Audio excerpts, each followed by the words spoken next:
Assalamualaikum warahmatullahi wabarakatuh. Kali ini saya akan membahas tentang klasifikasi dan karakteristik media pembelajaran. Di sini terdapat beberapa poin yang akan saya bahas, yaitu pengertian media pembelajaran, klasifikasi media pembelajaran, dan karakteristik media pembelajaran. Sebelum kita mengetahui lebih jauh tentang media pembelajaran, akan lebih baik kita mengetahui tentang konsep media pembelajaran. Media berasal dari kata Latin medius yang memiliki arti di tengah, perantara, atau pengantar, yang di dalam pendidikan biasanya diartikan sebagai alat untuk proses belajar mengajar. Klasifikasi media pembelajaran atau pembedaan media pembelajaran. Dalam pendidikan, klasifikasi media untuk proses pembelajaran sangat diperlukan karena dapat mempermudah guru dalam memilih media yang tepat untuk perencanaan proses belajar mengajar dan tentunya untuk mendapatkan tujuan tertentu. Menurut para ahli, media pembelajaran dibagi menjadi berbagai macam jenisnya. Salah satunya menurut Anderson. Menurut Anderson, media pembelajaran dibagi menjadi 10 macam, yaitu media audio berupa kaset audio dan siaran audio, media cetak yaitu buku pelajaran dan modul yang biasanya kita gunakan, media audio cetak berupa kaset audio dengan bahan yang tertulis, proyeksi visual diam (OHT dan bingkai slide), proyeksi audio visual film bingkai bersuara, dan visual gerak film bisu, hingga audio visual gerak film LCD dan televisi. Selanjutnya ada objek fisik yaitu benda nyata dan model, manusia dan lingkungan yaitu guru dan pustakawan, hingga komputer yaitu CAI and CBI yang diartikan sebagai pembelajaran dengan berbasis komputer dan pembelajaran dengan bantuan komputer.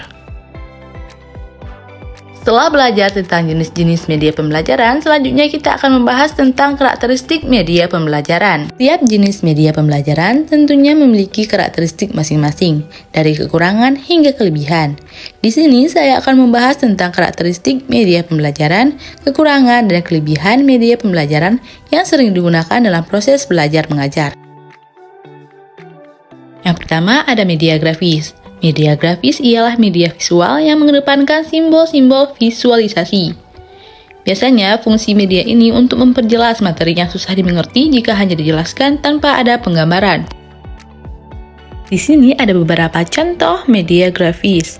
Yang pertama ada foto. Menurut para ahli, foto adalah media yang dapat dinikmati oleh semua orang dan mudah diakses. Di sini ada foto di Presiden Soekarno pada rapat KNIP tahun 1947. Yang kedua ada sketsa. Sketsa berisikan gambaran kasar dari bahan yang akan dipelajari. Dalam penetapan media grafis harus memperhatikan unsur visual, yaitu visible (mudah dilihat), di mana foto atau sketsa dari kejadian harus dapat dilihat dengan jelas. Kedua ada interesting, yang berartikan menarik untuk dibahas. Apakah foto tersebut penting dan perlu untuk dijadikan sebagai sebuah media dalam pembelajaran. Selanjutnya ada simple atau sederhana. Foto atau sketsa yang akan ditampilkan harus menitik beratkan pada fokus utama dalam peristiwa atau kejadian yang akan dipelajari. Keempat ada useful, yaitu bermanfaat untuk diteliti atau dipelajari. 5 ada akurat, yaitu sesuai fakta. Foto atau sketsa yang ditampilkan harus sesuai dengan kejadian yang ada tanpa menambah-nambahkan atau menitik beratkan pada satu pihak. Selanjutnya ada lagi matte, yaitu foto atau sketsa yang menggambarkan peristiwa harus sesuai fakta tanpa menambahkan hiperbola yang akan menimbulkan perspektif bahwa foto atau sketsa yang ditampilkan seperti rekayasa semata. Terakhir ada struktur, yang berartikan tertata dengan rapi. Foto atau sketsa yang ditampilkan harus tertata dengan rapi sesuai dengan fakta yang ada. Kelebihan dari media grafis ini adalah dapat mempermudah dan mempercepat pemahaman siswa terhadap pesan yang disajikan. Karena di dalam foto biasanya terdapat benda-benda dan warna-warna yang menarik, yang memunculkan motivasi belajar para siswa. Untuk kelemahan media grafis ialah tidak dapat menjangkau kelompok besar dan hanya menekankan persepsi indera penglihatan saja. Hal ini disayangkan karena proses pembelajaran tentunya banyak model-model siswa yang memiliki kekurangan seperti buta atau buta warna parsial. Yang kedua, ada media pembelajaran berbasis audio. Media pembelajaran audio ini menyajikan pesan-pesan pembelajaran melalui suara yang dapat merangsang pola pikir. Contoh media pembelajaran berbasis audio sudah sangat lama digunakan, salah satunya itu audio kaset pita. Audio ini biasanya diputar menggunakan audio tape. Namun, dengan adanya perkembangan zaman, sekarang sudah sangat jarang digunakan. Dan kemudian mulai tergantikan dengan adanya media optik yang berupa flash disk atau memory card. Flash disk atau memory card ini biasanya dipasangkan pada komputer seperti laptop dan HP. Kelebihan dari media audio yaitu media ini mudah untuk didapatkan. Data dari media ini praktis dipindahkan serta lebih efisien. Sehingga pengguna bisa menyimpan serta mengulang balik audio yang didapat serta diputar balik di kemudian hari. Untuk kekurangan pada media audio ini terdapat pada one-way communication yang berartikan sifat komunikasi satu arah. Hal ini dikarenakan jika pendengar mengalami kesulitan dalam memahami materi, maka pendengar sulit untuk mendiskusikannya. Karena media audio ini hanya bersifat one-way communication.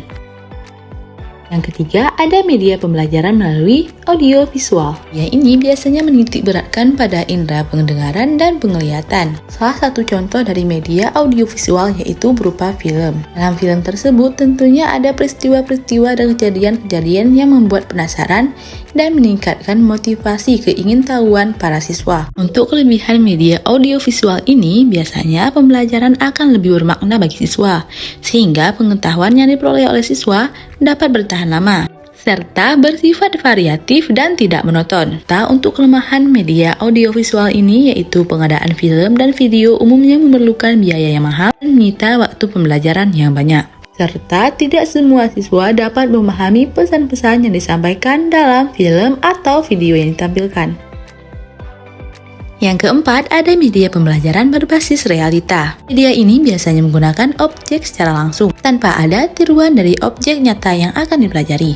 Objek pembelajaran dalam media ini biasanya dapat langsung disentuh dan dilihat.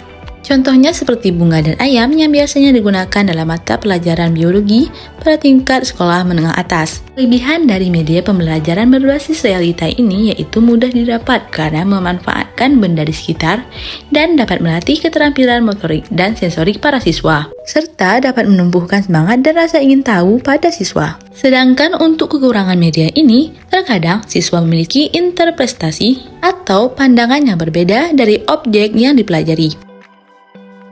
Yang kelima, ada media pembelajaran berbasis komputer. Iring dengan perkembangan zaman, kemajuan teknologi dalam pendidikan juga semakin maju. Dengan adanya media pembelajaran berbasis komputer ini, kita tentunya dapat belajar secara otodidak di mana saja dan kapan saja. Contoh media pembelajaran berbasis komputer yaitu penggunaan DVD multimedia serta infokus dalam menampilkan tugas presentasi serta penyampaian materi oleh para pengajar yang tentunya membutuhkan laptop atau komputer yang dapat dihubungkan ke infokus. Untuk kelebihan media ini biasanya siswa dapat menjadi individualisasi, yaitu dapat belajar secara mandiri di mana saja dan kapan saja. Dan kemudahan dalam penyimpanan data. Penyimpanan data biasanya melalui internet atau server, sehingga kesalahan dari manusia menjadi berkurang. Untuk kekurangan media ini membutuhkan perangkat khusus dan mahal. Hal ini terjadi karena dibutuhkannya perangkat khusus dan mahal. Hal ini dikarenakan dibutuhkannya PC atau laptop, internet, serta listrik yang memadai.